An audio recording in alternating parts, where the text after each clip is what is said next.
Hi guys, আমরা যে জায়গায় আছি সেই জায়গাটা দেখো কি অবস্থা হয়েছে বৃষ্টিতে।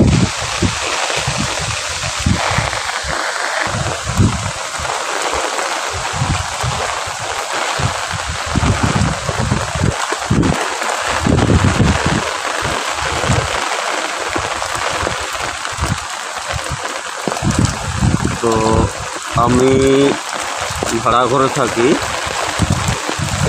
আমাদের বাঁকুড়ার কিছু কিছু লোকের এর মধ্যে ঝুপড়ির মধ্যে থাকে। দেখো কত বৃষ্টি হয়েছে বা হচ্ছে, দেখো বৃষ্টির মধ্যে বেরিয়ে যাচ্ছি। তো দেখো কিছু ঘর ডুবে যাচ্ছে।